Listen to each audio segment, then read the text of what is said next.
All right.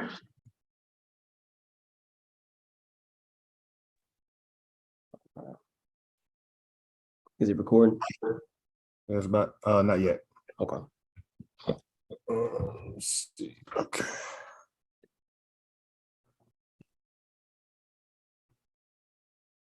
It's live on YouTube. Okay.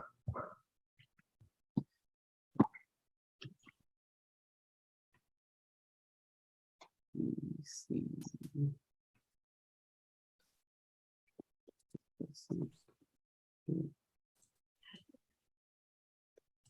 Just got the notification too.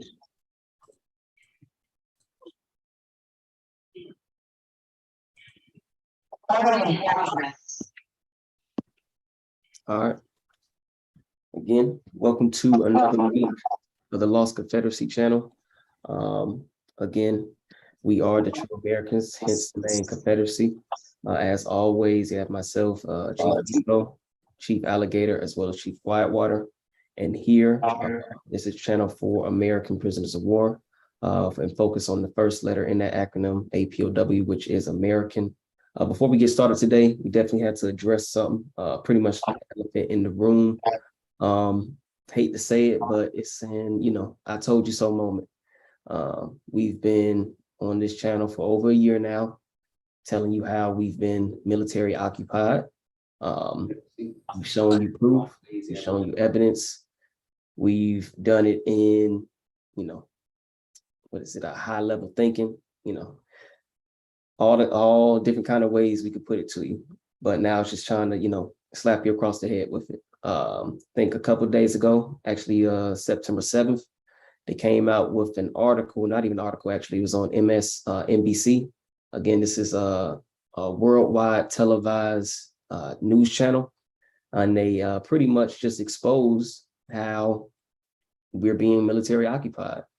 The Anti-Defamation League, the actual CEO, if I recall correctly, was on MSNBC and pretty much unpacked this information. Said that there was 38,000 members of the Oath Keepers, again, a militia group, and 38,000 members of them included politicians, active military, police officers, police sheriffs, judges, anything you could think of, even down to, I believe he's even said pastor. So again, people, this is just one militia group. We list every week who has the power or who pretty much controls the militia, which is the president. And now it should start making sense how January 6th can happen, but then, nothing as far as criminal charges get applied to these people, because the people that would apply these criminal charges are actually within this government.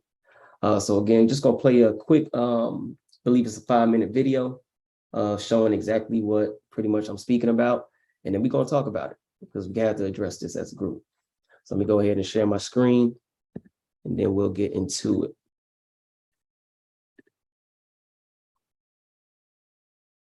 Anti-Defamation League Center on Extremism is out with an in-depth analysis of a leaked Oath Keepers membership list from a year ago, which finds there were hundreds of names on it of current or former elected official, law enforcement officers, and members of the military. The Oath Keepers are a far-right militia group, multiple members of which stormed the United States Capitol during the insurrection and then attack on January 6th. For more on this new report, CEO and National Director of the Anti-Defamation League, Jonathan Greenblatt, joins us now. Jonathan, thanks for being with us. So take us through the report that you all did, how you got your hands on the list, and what were some of the more troubling aspects of what you found? Sure. Thank you for having me this morning, Willie. And I will tell you, this is a chilling report, the likes of which we've never released before. Last September, ADL analysts were able to get our hands on a data leak of the Oath Keepers membership rolls. There were 38,000 names that were essentially pulled from their records and put out in the open. Our analysts pulled down the information before the Oath Keepers could pull it back. We used open source techniques, including public records, social media, and other methods to review every single name that we found. And I must say, We thought the Oath Keepers were a threat when they rampaged through the Capitol on January the 6th, but we had no idea just how deep the threat truly is. We found hundreds of active law enforcement members who are part of the Oath Keepers, 10 chiefs of police, 11 sheriffs, dozens and dozens of active members of the US military, some 80 individuals who were running for public office, almost 24 of whom made it through the primaries and will be up this fall.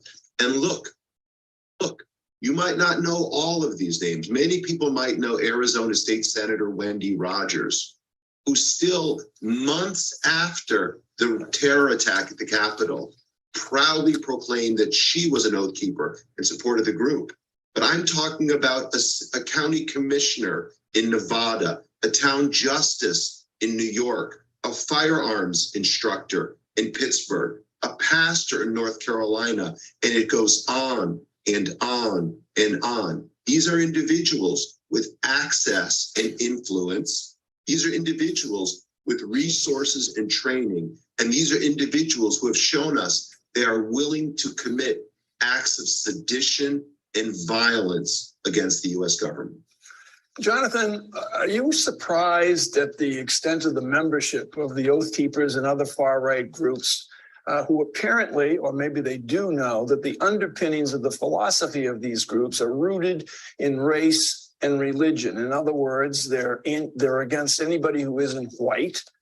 And Jewish people obviously have a target on their backs based upon their philosophies. Does this surprise you at all that their membership is so diverse in a sense?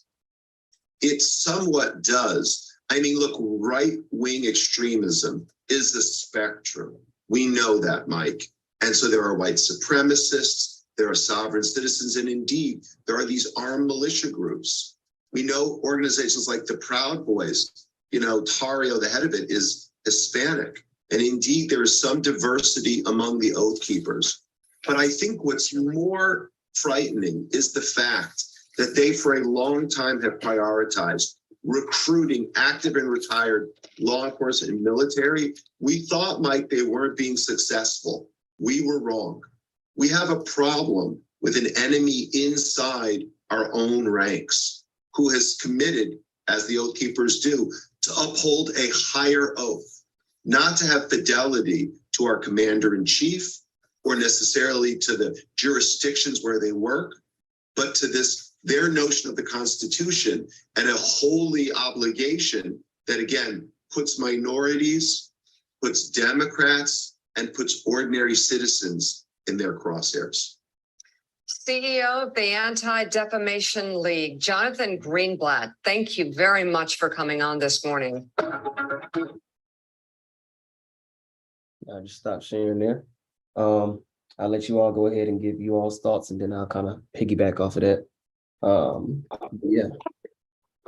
Can't argue. Well, yeah, I mean, we've talked about it. We read on it every single week in the Constitution, and here it is coming out of somebody else's mouth. It's not just us talking about it now. It's on Front Street. So I think that this is definitely a time for people to listen and to try to further understand where we stand here in the U.S. I mean, people just have to be aware of what's really going on. And it's just not talking at this point.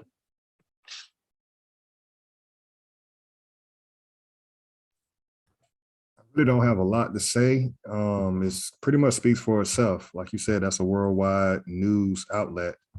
Only thing I will say is the way that this government works is that was a declaration. So now that it's out in the open that you have militia that are running for public office and you go out and you vote, you're going to get exactly what you're asking for. Remember, this whole thing operates off your consent. So they're going to change the narrative. You're not going to hear about this. This is the end of the third fiscal quarter. Voting comes in the fourth fiscal quarter. You're going to see your enemy who looks like you. They're going to tell you to go out and vote. But this man has already told you that militia is running for office and they already made it to the primaries. I'll stop right there. And just kind of piggyback off of, Chief Quietwater as well as Chief Alligator. You didn't hear them talk about anything about, getting these people removed, putting any criminal charges on these groups of people. We're just letting you know it is what it is. I'm just giving you the information and you do with it, what you please.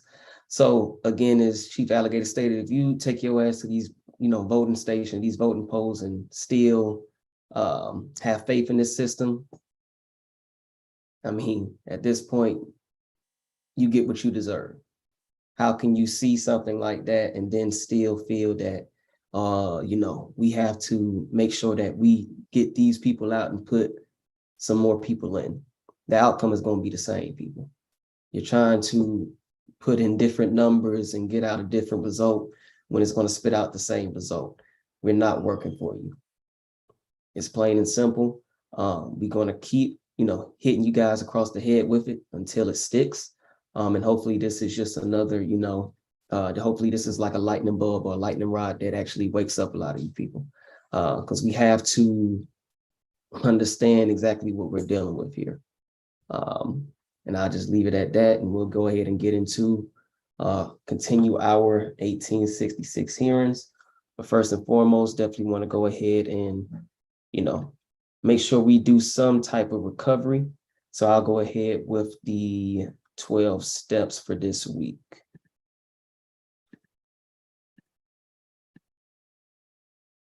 All right. Step 1, learn about the estate or estates your family originated from. Step 2, who established that estate. Step 3, what tribe and confederacy had jurisdiction over that area prior to the European. Step 4, ask all nonprofit organizations you attend, what's your position on reparations. Step 5, they either support it or they do not. No support means no money. However, if they support it, then children and adults need weekly classes free of charge about steps 1, 2, and 3. In addition, field trips to APOW landmarks in that city, county, and state are needed. Step 6, don't support European holidays for the remainder of the 13-week time frame. Step 7, avoid spending money with any small business that does not hire your people. Example, gas stations, nail salons, subways, corner stores, etc. Step 8, all businesses need operating cash, so spend money with American businesses. Step 9, all other groups rely on our energy and the operating cash to survive. Set the trends of making other groups follow our lead and support our clubs, services, and products. Step 10, the US government is bankrupt. The Federal Reserve prints money, i.e. quantitative easing. It also burns money, i.e. quantitative tightening. The US dollar hasn't been backed by gold since Richard Nixon in 1971, the Gold Standard Act. The government operates off the full faith of its citizens to pay debt and taxes. American prisoners of war no longer have faith in the US government. This is why financial support will be altered, stopped, and redirected. Step 11, teach your children 1 hour a day about their history on this land. A, have them learn about an American inventor. B, have them know about our heroes. C, they should know the European that conquered the estate you live in. And D, they should know the nation of people prior to the European invasion militarily and culturally. Step 12, practicing these steps will educate us on the land we're claiming America and attaches us to the history and laws of the US government. Every estate American prisoners of war live in should have steps 1, 2, and 3 advertised via social media, radio, and newspaper. This in 13 weeks, 1 fiscal quarter, will bring us together for a common cause. And as always, definitely want to highlight what stood out as far as these 12 steps for this week. For me, it would have to be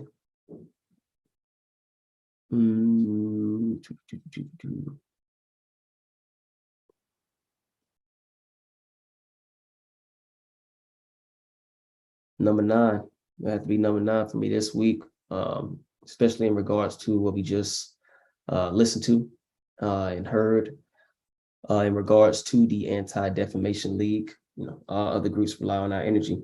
Again, I'm going to keep reiterating this, people. If you continue to put your energy into this system, especially after, full proof. And again, this is just one militia group that they quote unquote, had leaks from in regards to their membership. There's plenty of them. You heard them mention the Proud Boys, and there's several other militia groups. We'll read it today in regards to, you know, who has the power over the militia. And you'll see that it says the militia of several states. So again, they're all over this country. In different states, you'll have different militias. So again, this is just one militia group that has 38,000 deep.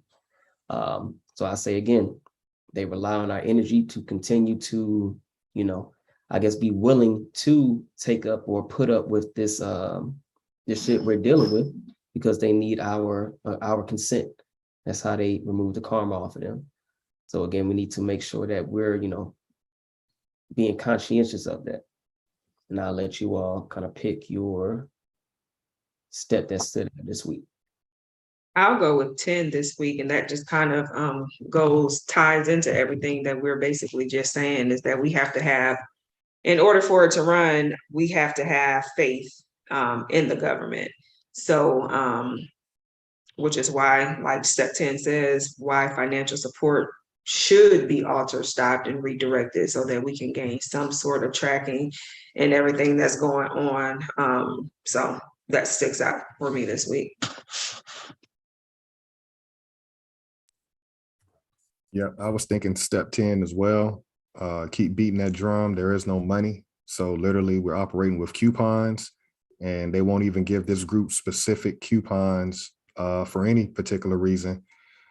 Joe Biden, the first 100 days of any president is the most important days, because that lays out the agenda for the first 4 years. You didn't get anything as a group of people for the first 100 days, and you've watched illegal immigrants get benefits, Afghanistan refugees get benefits, Ukrainians get benefits. Yeah, it's again, I'm gonna keep saying it's a hard pill to swallow that you're a POW or prisoner of war, but when you understand your history on this land, right when you got your civil rights in 1968, they took the money out of the system. So they won't even give you coupons, which is not even worth anything. You can't even get that from this government. And on top of that, what they founded this government on, which is the Militia Act of 1755, now they're coming out and just pretty much letting you know, we're past Ku Klux Klan, we're past all of that. We're armed, we're ready, and you know, they're gonna get on the offense. Excellent points. Excellent points made by both yourself and Chief Quietwater. Yeah, I mean, plain and simple, there is no money. It operates strictly off our faith, and like you stated, they won't even give you the coupons that don't have anything backed off it. So that in itself should tell you, okay, who are we actually within this system? You're the American. They'll give everybody else the paper that's worthless, but they won't even give you the worthless paper. Come on, people. It's not rocket science. Next, I'll go ahead and continue with this week's American Inventor. I think we have another good one as always. Now I'll go ahead and share my screen. And this week we have Miss Marian Croak, born May 14th, 1955 in New York, New York. Miss Marian Croak here has over 200 patents. Well, she's responsible for over 200 patents. Inducted into the Women's, what did it say? Women in Technology International Hall of Fame in 2013. She's currently the Vice President of Google, or Vice President of Engineering for Google. And this lady here is responsible for the voice, my screen just kind of went out there. I believe it's voice over internet protocol. So basically being able to say something within a computer system or digitalized system and actually have that message transferred. So pretty much like you can think of it as your voice text message on your iPhone, or if you have Android, if you're able to like say something and it'll actually spell it out. She's pretty much been responsible for that. Previously worked for AT&T. She was the Senior Vice President for a long time for AT&T. And this particular patent here, as you can see on the screen, Hold on, my screen coming in and out. So you can see on the screen here, that patent number is going to be 7599359B1. And this patent was granted October 6, 2009. So again, this is Marian Croak, and this is our American inventor for this week.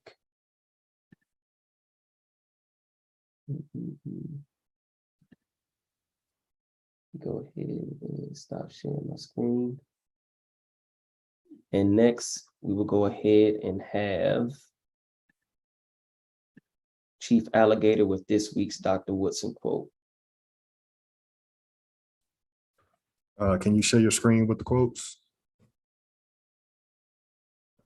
Yeah, got you. Give me one moment.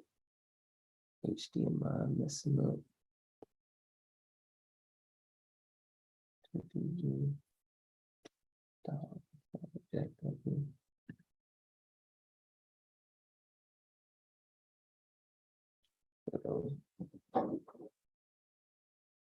Screen messing up.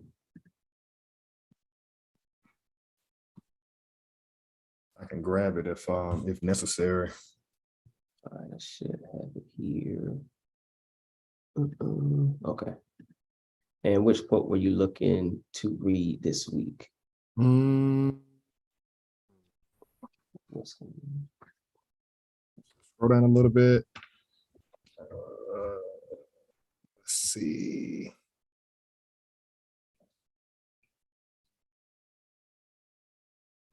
Do number 6. Number 6. So this week's Dr. Carter G. Woodson quote, number 6. Leadership is usually superimposed for the purpose of directing the course of the ostracized group along the same lines. This was accomplished during the days of slavery, which we know to be military work camps, by restricting the assembly of Negroes to certain times and places and compelling them to meet in the presence of a stipulated number of the wisest and discreetest men of the community.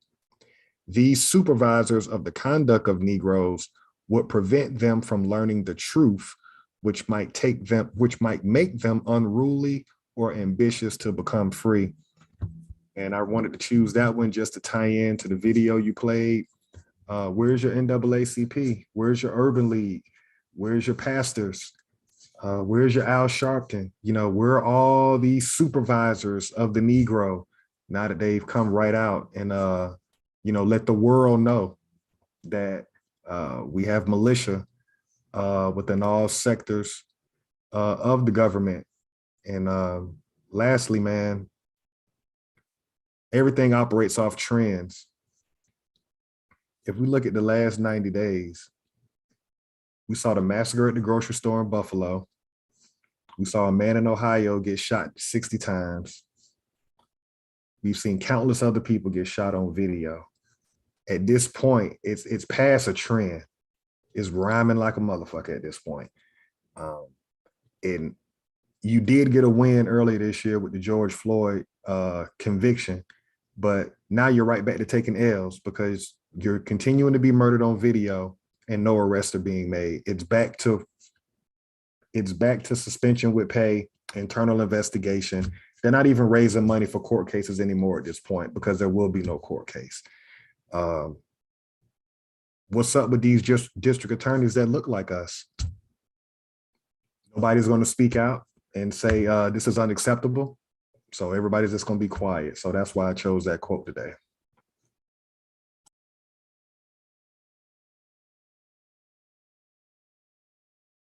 Excellent quote and great points made. And I like how you tied it in. Yeah, hear nothing from, these organizations that we like to uphold or like to hold at high esteem. Nothing. If you do hear anything in regards to, Black media or quote unquote Black media, they're saying, this is why we have to vote. So you can see that even then, they still want to try and act like this system can be fixed for us. or they still want to have faith in the system because they're still telling you to run to the polls, even though this man, a part of the system, CEO of the Anti-Defamation League, is blatantly telling you, oh yeah, they had the politicians, the judges, the officers, the sheriffs, hell, even your pastors. So even your religion is infiltrated. But yet you still want to have faith in this system. So again, our enemies are not just, these people on these lists. It's the people that are telling you, oh yeah, but we still have to vote. Oh yeah, but we still have to do these things. Those are our enemies. So there's a lot of straightening that has to be done. And that's why we had this channel, trying to put you all up on game, to open up your eyes to realize, okay, a lot of these people that you hold up in this, high esteem are your enemies, and they have to be checked for it. And lastly, we'll have Chief Quiet Water with this week's Maroon historical points and legal Pico, can you real quick of the two officers that got shot in the Metro Atlanta area by a European, and he was arrested this week.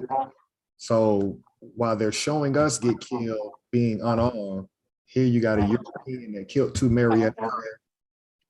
He got arrested. So again, if y'all want to just share on that real quick, because the pattern is the same. You can now kill cops. This ain't even mass murders like the grocery store in Buffalo. This guy killed two cops in Marietta. Okay. No, great point. Great point. I did see that. And yeah, I mean, it just shows you what's going on. And it was the actual person that killed these cops was a European U.S. citizen. So of course, going to take him into custody. Nobody's going to end up, the actual killer won't end up dead. I'm going to take him into custody, do a little psych evaluation, see why you're trying to, hurt the people that's protecting you if this is a, European U.S. citizen, because again, they aren't the ones being military occupied. They're the ones that's reaping benefits from the military occupation. But again, it just highlights that. I also saw something else in Illinois that it almost sounded like the purge, like you have X amount of time before you can actually go after a convict or a certain type of thing. So it just, they're putting out these messages, can't even call it subliminal because it's blatant, these blatant messages about how this law or lack thereof laws are going to be upheld. So again, people, I mean, we're in the fourth quarter now. So it's time to either, get prepared. If you haven't gotten prepared, just get with somebody that has, but definitely is time is of the essence at this point.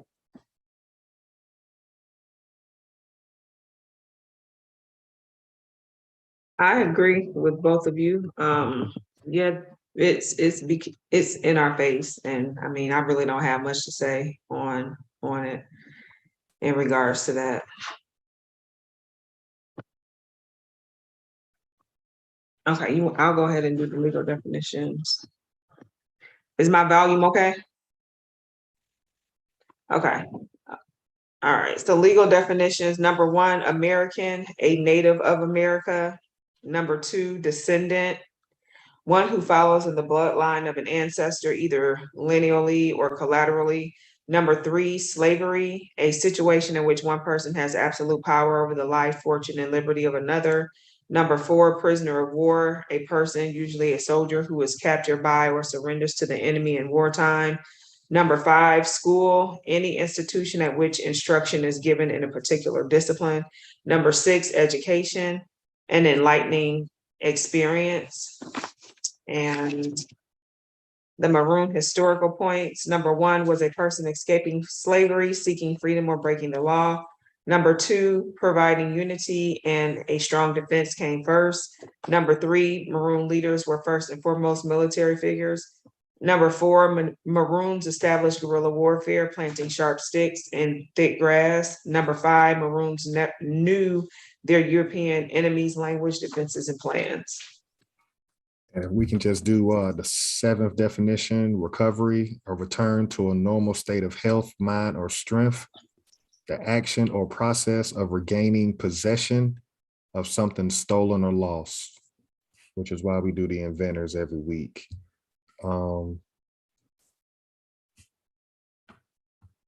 It's on you, Chief Biko.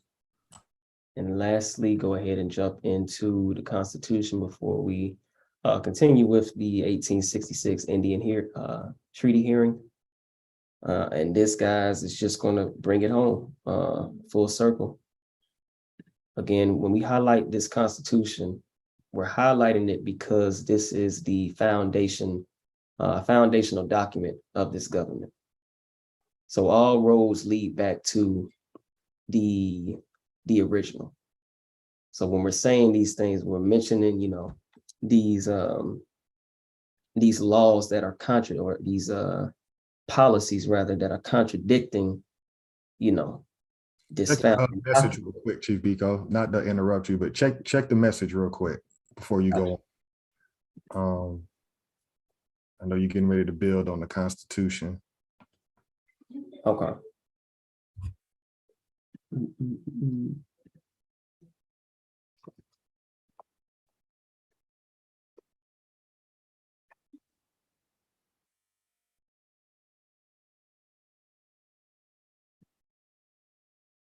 But definitely, the reason why we actually highlight these points is because, again, this is the foundational document.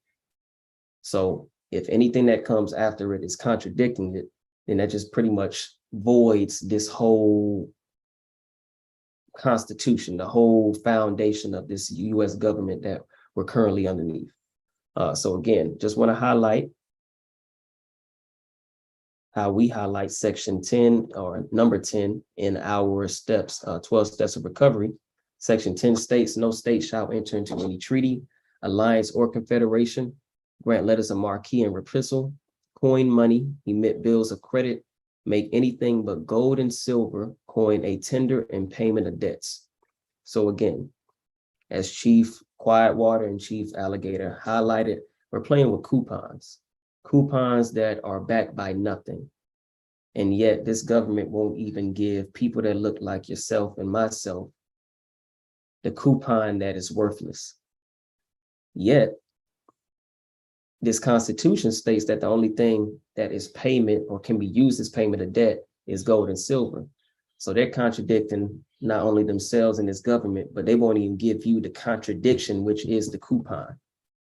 So again, people, we have to understand this, because why are we dealing with military, militia, armed forces? Why are we dealing with gentrification? Why are we dealing with racism, segregation? Why are we dealing with these things when there is no money? This government is broke, they have nothing, and they have nothing to give us. So why do we want something from a broke nation? It doesn't make any sense. It doesn't make any sense. Next step, we'll go to Article 2, Section 2.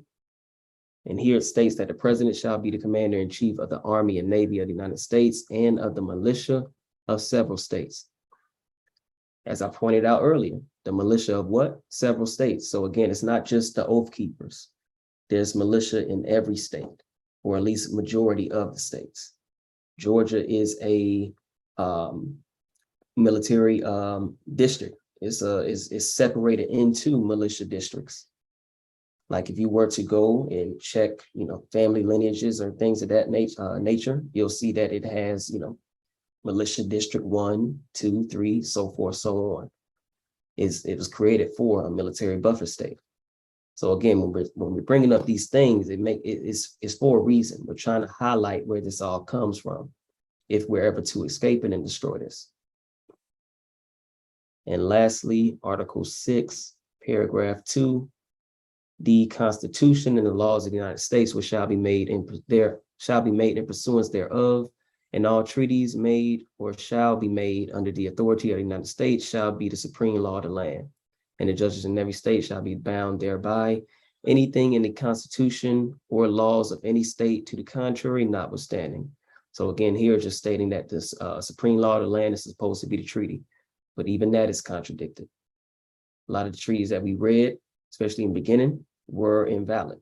They were done separate and apart of the United States government. Separate and apart meaning not backed by the United States government.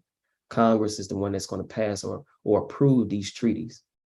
So again, if we're using our mind, doing some, critical thinking, okay, if they're saying, waging war on these people, which again, Congress has to declare war, never declared these wars like the Seminole War, these different wars, there is no Civil War. We broke that down. So how do we have treaties that are supposed to be ending these non-declared wars?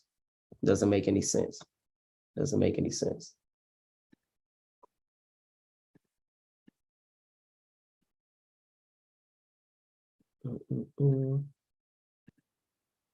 I know last time that we left off, I believe it was the Seminole that we had listened to. And this time we'll go ahead, I believe we're at the 39-minute mark. We'll go ahead and jump straight into it. Good on time. Ambassador Chowdhury, please proceed with your testimony. Mado, I've got a long history with these buttons. Do I have it right, sir? You got it right. You're doing great. Thank you. XG, Janda Vosula Chowdhury Jajifkados, Azagmasi, Ibufunga, Amalga, Utmitus. Mr. Chairman, Vice Chair, members of this esteemed committee, thank you for the opportunity to testify. My name is Janda Vosula Chowdhury, and I'm proud to serve as ambassador of the Muskogee Creek Nation. As I sit here before you today, the sovereignty of all tribal nations is under attack. 2 years ago, the Supreme Court upheld our nation's sovereignty in McGirt versus Oklahoma. Just this past month, however, the court chose to abdicate it in order to placate Oklahoma politicians. Congress has a duty to protect the sovereignty of all tribal nations. That duty is all the more pressing when one branch of the federal government seeks to eliminate it. The Freedmen issues trace their roots to injustices against both Native Americans and African Americans. It goes without saying that slavery is and always has been wrong. And just as the United States fought a civil war over slavery, the Creek Nation fought its own civil war. On one side were the traditionalist Upper Creeks, who opposed the imposition of colonial American life into our nation, including the legalization of slavery. I'm a descendant of Fish Pond and other Upper Creek towns. My mom used to explain family oral history, stating that when our family and other Creeks would raid slave owners, we would give freed slaves three options. 1, receive our assistance for passage to the north. 2, live among us and with us. Or 3, join an autonomous Black community within the larger Muskogee world. However, these practices conflicted directly with the goals and desires of the most prominent Lower Creeks, who sought to fully assimilate every aspect of white American culture into the fabric of our nation, including slavery, cotton, and Christianity. Instead of allowing the conflict at Creek Nation to play out through our own internal democratic processes, the United States intervened and dispatched General Andrew Jackson to exterminate the Upper Creeks. The United States goal was nothing less than complete annihilation. In 8 months of massacres, the United States burned nearly every Upper Creek home and murdered thousands of men, women, and children. My ancestors from Fish Pond sought refuge at Horseshoe Bend on the Tallapoosa River in Alabama, and they were slaughtered by Jackson and the slave-owning Cherokee leaders, John Ross and Major Ridge, who volunteered to fight with them. At Toahaschi, Jackson locked 50 men, women, and children in a cabin and burned them alive. Horseshoe Bend and the scores of massacres that preceded it silenced the strong anti-slavery faction within the Creek Nation. Jackson's extermination policies against the Upper Creeks created Alabama and resulted in the Indian Removal Act and ultimately the Trail of Tears. Even so, thousands of Creeks fought on the side of the Union in the American Civil War. Once again, we were targeted. Our homes burned and hundreds died. In exchange for our loyalty, the United States promised that once the war ended, our nation would not lose any land and all of the loyal Creeks would be financially assisted. Both promises turned out to be lies. The Treaty of 1866 has often been characterized as a Reconstruction treaty. For us, it was not. It was a land grab that stripped us of half out of our reservation by force. And my great-great-grandpa up Knee Hill, who fought for the Union, said the final payment from the United States wasn't enough to buy a hat. It is important to note that we are not Cherokee Nation. We are not Chickasaw Nation. We are the Muskogee Creek Nation. Our treaty with the United States contains different language than the treaties of other tribal nations. Our current constitution was reviewed and approved by the Department of the Interior. However, the interpretation of this treaty is currently the subject of ongoing litigation. Any true solution must go beyond the shallow political rhetoric and the yes-no binaries that such rhetoric supports. To that end, we've begun a process at Muskogee Creek Nation of developing historical, cultural, and legal research that will help our citizens engage in a thoughtful, informed exploration of this issue as they exercise their sovereign right to determine the future of the Muskogee Creek Nation. The Muskogee Creek Nation is proud of our diverse citizenship. We have citizens who have mixed ancestry, who are also white, African-American, Mexican-American, and many other heritages. I myself am Creek and Asian. But whatever else we may be, we're all Creek Indians by blood. And as a nation that has endured policies intended to exterminate us because we are Creek Indians by blood, citizenship and issues involving non-Creek persons engender deep conflicting emotions. Quite frankly, our citizens stand on both sides of these issues. We're working towards healing. We're not only the descendants of select families that owned slaves, but also those who opposed slavery and incurred the targeted and murderous wrath of the United States military. But the solution to this is not another colonial intervention by the United States. Mado. Thank you very much for your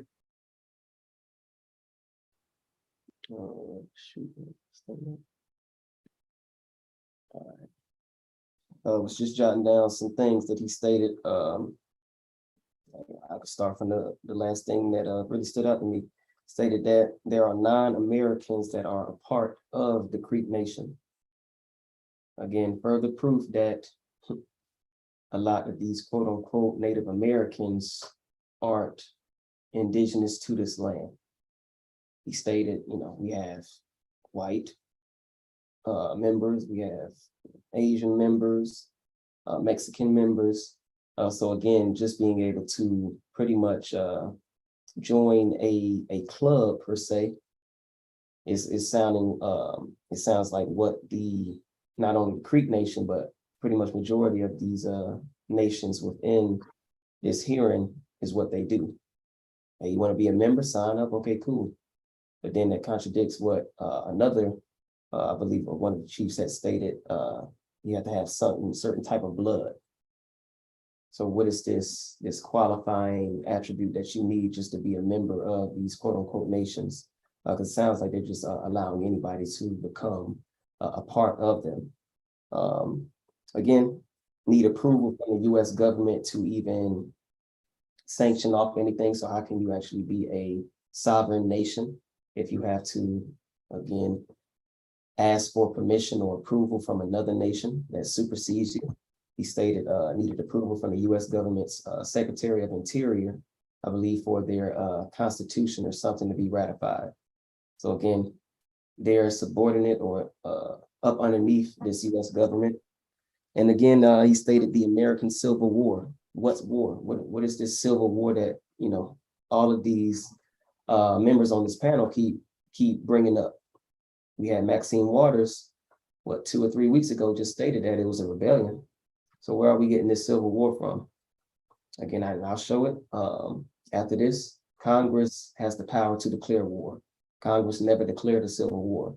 So why do we continue to have this lie spewed out and spoken about by these members in this hearing? So they're not only lying about, a war, they're lying about who they are, lying about them being the actual American, as well as other things. So I'll just stop right there and let you all kind of, speak on what pretty much stood out to you all. For me, that definitely stood out in regards to him saying that, you know, you could be white, Mexican, Asian, he's whatever he said he was, an Asian. It just does not make sense for them to even be having this hearing, because it's all just made up. Like, this is just a show for them to prove what, you know.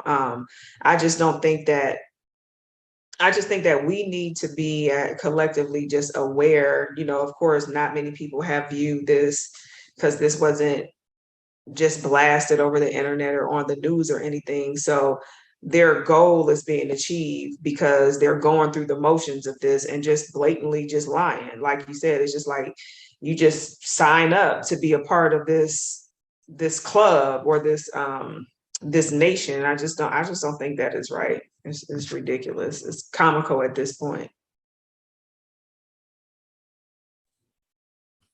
I agree. And the lies, you can't keep your story straight. It's amazing how he talks about Andrew Jackson and the Indian Removal Act, but you want to neatly avoid the background image, which is the Seminole Wars.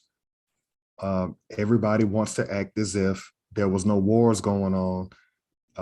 In addition to that, when you don't know your history, most people will probably hear him talk about slaves. And if you look like myself and everybody on this channel, you probably think that you were the slave. My suggestion to anybody that's going to watch this video is stand on the edge of the coin. Don't choose heads or tails. Look at your history. Look at everything that you created. You fought in every war on this land. So why are you putting yourself as the slave? These people are a minority on this land. The people with the Mongoloid look, that Asian look that he referred to. The European, we know, came over here as peasantry. So when you look at everything that we created, all the towns that have been burnt down during this period and going into the early 20th century will be the 1900s. We have to stop looking at ourselves as slaves. Chief Why, you said it. It's only 357 views. This hearing took place in July. Our people are out to lunch. Our people are out to lunch. These people are openly broadcasting that militia is in government. This history, I don't know why we feel like American history isn't a part of our story. So basically, we're just completely neglecting our great-grandparents. I'm an optimist by nature, but when it comes to this group, they've taken everything from you. They've taken your inventions, which turned into industries. They've outsourced your manufacturing to Asia. We have nothing as a group. You have immigrants that have come over here and become the small business class, which is the engine of this government. And so you wonder where the disrespect comes from. You wonder why people are claiming everything that you've done, because you don't own it. You don't own anything. So you don't control anything. And everybody is pretty much giving us their ass to kiss because we are the consumer. We are the consumer group.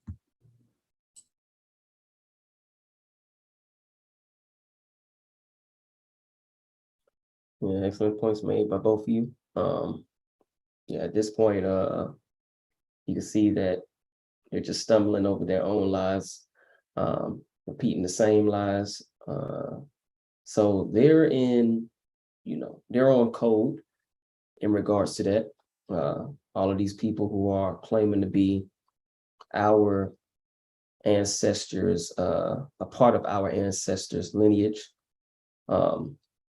in, promoting or keeping the lie going in regards to, a civil war.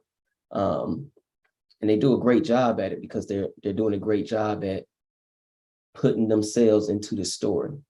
As Chief Quietwater highlighted, said he was some form of, American, but with Asian. Then he goes on the list. That's how you can get, we have white members and Mexican members as well. And then we look back at, 2 weeks ago when we had the ginger, the redhead fella claiming to be Native American as well, or American as well. So you can see how they're all on code in regards to that, because As you can see, they all look different. Some look Asian, some look European, some look like hybrids. So they're on code on that. But again, we have to get on code as well in understanding that this is a lie. I mean, it says it in the title, Reconstruction Treaties. They're just telling a retelling of a story, but they're excluding certain facts, a lot of truth, and they're implementing a lot of lies with that.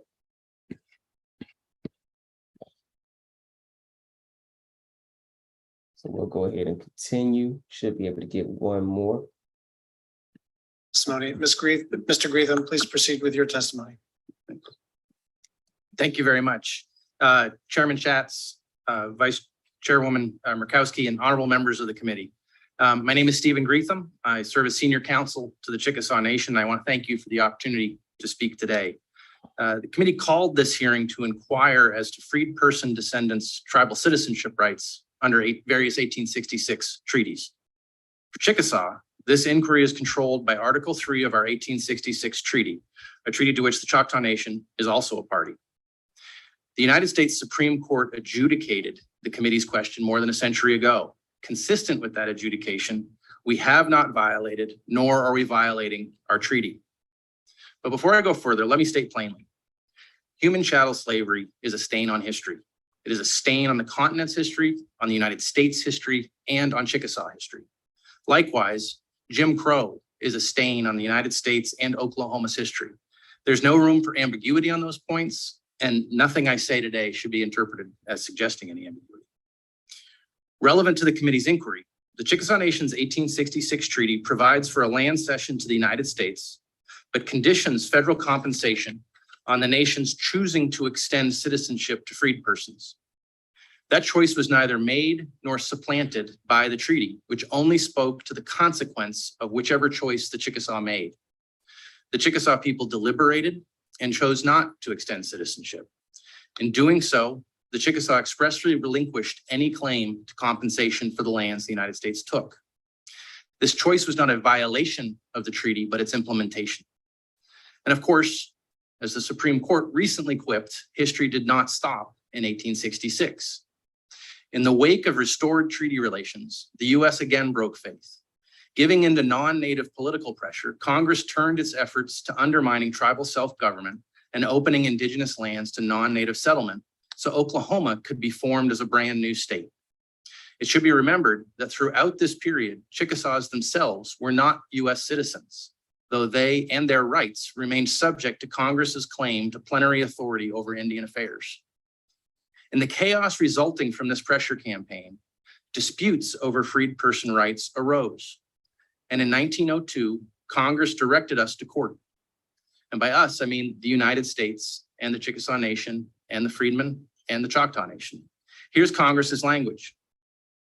Authority is hereby conferred on the Court of Claims to determine the existing controversy respecting the relations of the Chickasaw freedmen to the Chickasaw Nation and the rights of such freedmen in the lands of the Choctaw and Chickasaw Nations under the third article of the Treaty of 1866 between the United States and the Choctaw and Chickasaw Nations and under any and all laws subsequently enacted by the Chickasaw legislature or by Congress.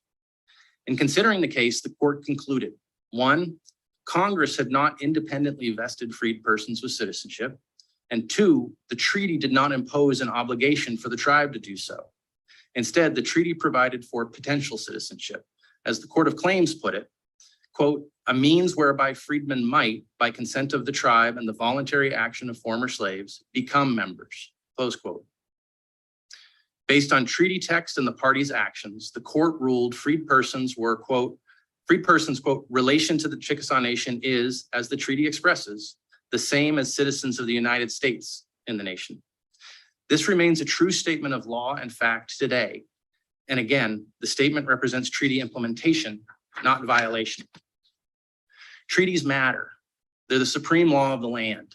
The federal legal system both produced the Chickasaw Nation's 1866 treaty and adjudicated its meaning more than a century ago.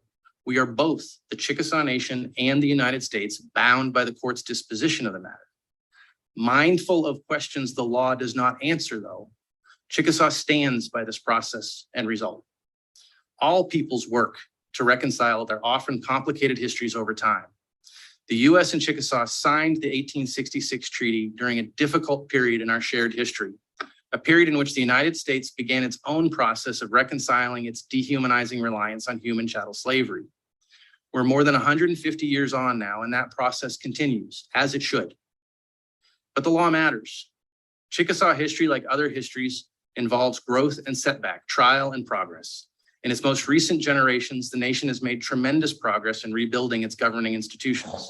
Today, it employs thousands, both Chickasaw citizens and, like me, non-citizens. It invests in communities throughout its reservation, Oklahoma, and the region. It is dynamic and its work is ongoing. It remains committed to this rebuilding effort, and it engages in it consistent with the law and its people's right to sovereign self-determination. Thank you for the opportunity to speak to you today, and thank you for the opportunity to start a conversation. Thank you very much. Ms. Van, please. We'll stop right there. Did you have any anything that kind of stood out to you all in regards to his statements?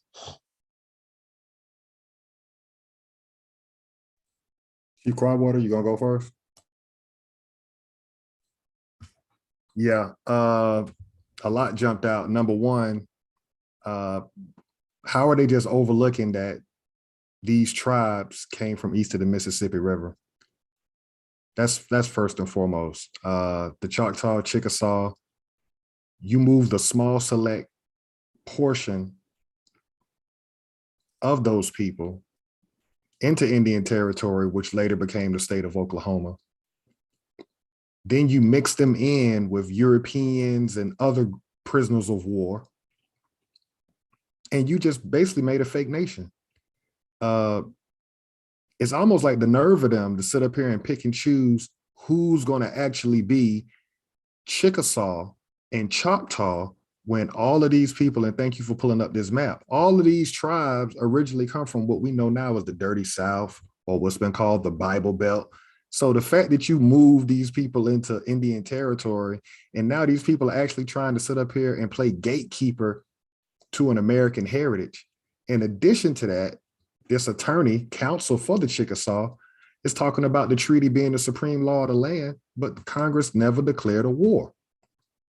So this 1866 treaty that all these nations have are unlawful and invalid, because if you did not have a civil war and the United States government never declared a civil war, then these treaties are just like these people who are claiming to be Chickasaw, Choctaw, Seminole, Creek, and Cherokee. They're a made-up group of people, but they're not the original people who look like us that come from the Southeast region of North America. So again, when we don't know our history, we can let these foreigners play these games with us. We don't understand how this government operates.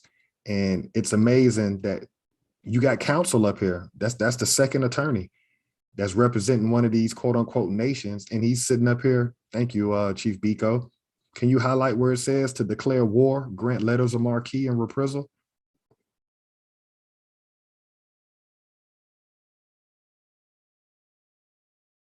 We're asking, show us where Congress voted to declare war, to declare a civil war.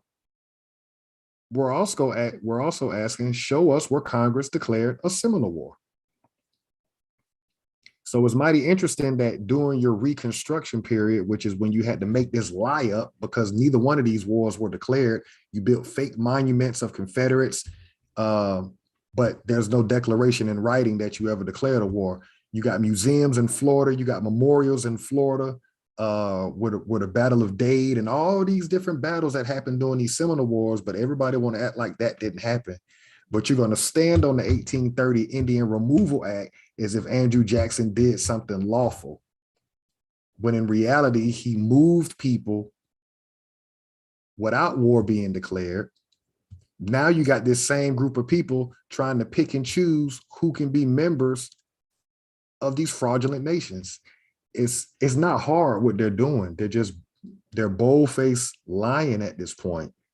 And again, we challenging everybody. Show us where Congress declared a civil war, because that's the only way they're able to hide behind these fake 1866 treaties, is because they're saying that there was a civil war. If they cannot produce a document showing where Congress declared a war, then those treaties are null and void.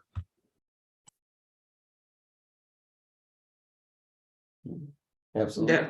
Yeah, definitely all facts there.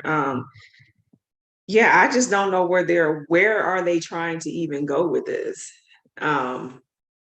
What is the end result that they're trying to achieve with just being this bold with coming and having this hearing that nobody knew about? Am I missing something? What are they trying to do? Great point, though. Great question. Like, what are their Yeah. goals? Because it's obvious, like you just highlighted, as well as Chief Alligator, that they're not fighting for their land where they originally came from. Because like we just showed you, it's the Southeast. You're worried about shit that's going on in Oklahoma.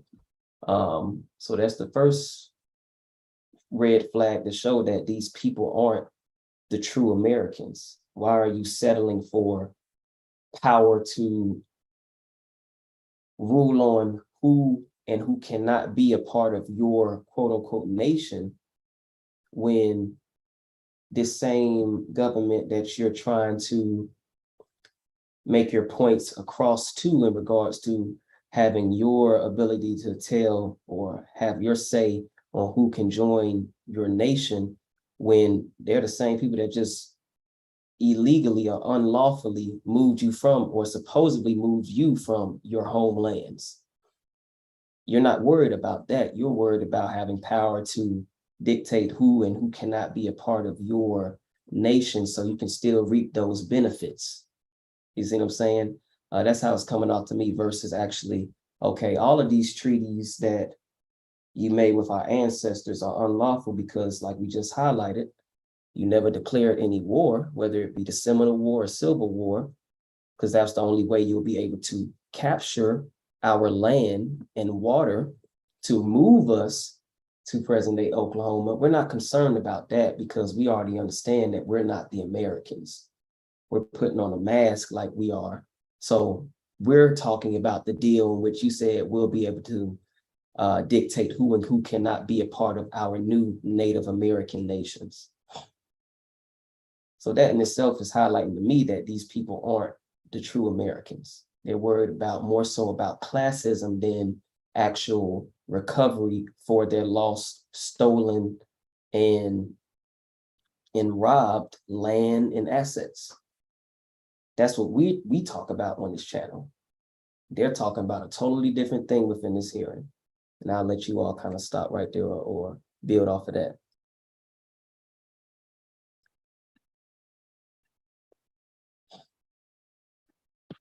Yeah, that's true. They're not really just upstanding and really fighting for what is real and what really happened. Is for their own gain in regards to what they're trying to achieve for their greater good, not for what's right and not for, I mean, they're just taking it to the max of upholding this lie, basically, is what I see. This lie that is like they've gotten to the point where there's no turning back.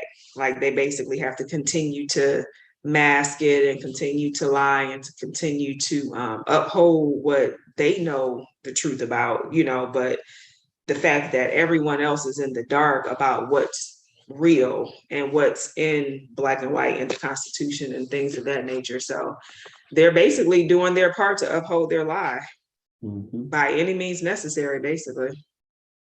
Absolutely. Absolutely. And that's why I said earlier, they're all on code in regards to that, because they're all bringing up the same points, slavery, this, we were said to be able to have the right to dictate who and who cannot be a part of our respective nations. We were, warring with Andrew Jackson. Like they're all saying the same thing. So they're on code. And like you stated, just shows to me that they're on code for a specific reason. And it's just to have that that classism be able to, again, dictate who and who cannot be a part of their nation. And it kind of goes back to what Chief Alligator stated earlier. When we became citizens underneath this government, or quasi-citizens, 3 years later, they took the money out. So it sounds to them they didn't. It sounds to me like these quote unquote Native American nations didn't account for this other group that is saying, oh, we're a part of your nation too. It sounds like, hold on now, you said we can dictate who can. We already have a limited allotment of funds from you all, United States government. So now you're saying we have to spread the wealth with these other people. Okay, now that's not what we agreed upon in these treaties. That's how it's coming off to me, at least. Yeah, in closing, I'll just say, is this confusing? And I'm asking y'all this question on this channel. Do you think what we're doing is confusing because we're so far out to lunch as a group of people on this topic? Yeah, can y'all answer that? Like, is it hard to understand Reconstruction is a long way of saying lying? I don't know why we can't believe that if they don't have a document showing they declared a Civil War and a Seminole War, then you have to look at all these statues and all these school books that were written. You have to look at the length that they would go to live this lie. Mm-hmm. Especially when every one of their websites say that there's millions of these same people east of the Mississippi. I don't think it's confusing at all. I mean, a lot of this information I didn't know prior to us studying, and we're a year in now, over a year in. So a lot of this information that I didn't know, but now that I know it and understand that we didn't have to dig too deep to get to the real information and get to the truth. So I definitely don't think it's confusing at all. I had to agree. If you could lie about your government not being infiltrated from militia, and then the truth comes out that it is, then what makes you think they wouldn't lie about other things? It's like, okay, you lied to me once. Does that not make you a liar? How many times do we have to turn the other cheek or say, oh, that's just one instance when they keep showing you? No, this is what we do on a constant basis until you get, okay, why do we even believe anything that comes out of these people's mouths? When it comes And I think that's the sickening part for us is that we're not believing who they are showing us that they are. Like it is over and over and over and over. And like you said, now, just like you put it real simple and plain when you talked about the list of the people that were on the militia and the militia groups, and it's like they're not saying, oh, we have politicians and councilmen that are in the militia and we're not going to do anything about it. We're just letting you know. Mm-hmm. And what do you do with that information? Do you continue to just get slapped in the face like every time something happens, or do you think okay, they're telling me and we got to do something about this? Okay. And it just goes back to let me ask y'all right quick. Why is it that why can't we see that reality that you just said, Chief Quietwater, and Chief Biko? What's stopping us as a group of people to accept the fact that they've never stopped waging war on us since the 1800s? I liken it to an abusive relationship. You've been with this person for X amount of years. You already know what to expect from them, so you're not even trying to leave the said relationship or change. You're constantly trying to change this person, but like Chief Quietwater stated, they didn't show you their true colors. At this point, you either have one or two options. You're either going to stay with them or you're going to leave. And right now, our people are continuing to stay with this person. No matter how bad they're treated, we want to continue to stay with this person because I don't know. You can't see anything positive within that person that you're wanting to change. You're just so comfortable in your position where you don't even have to explore other options. Right. That's the mental aspect we're in right now. You're so used to being in this particular state. You're like, you know what? I mean, it seems like we could leave, but who's to say it won't happen to us again in another relationship? But Right. with that defeated mindset, okay, you're so comfortable with this where you're not even willing to be uncomfortable with the possibility of something better. Mhm. No matter if it's just incremental, you're not even, nah. I know what to expect from them. Okay, yeah, I know I'm gonna get beat every quarter. I'm gonna get my ass beat by this person, and we just go and deal with it. And he may give us, some crumbs to eat whenever he feeds the rest of, the family. That's the only time we'll be able to eat is when the whole family is getting, but nothing specific is coming to me, and I'm fine with that. But I just don't want to even step out of this relationship to see if there's something better. That's what it sounds like to me. And I think there's a lot of distraction too. We are so waist deep in the distractions that are put out there with social media, entertainment, everything else, but what's right in front of our face and what's guiding our life on this land. Like, it's just a lot of distractions too, I think, with people. For sure. So the distractions and low self-esteem is what I'm hearing both of y'all say. So it sounds like what y'all are saying is,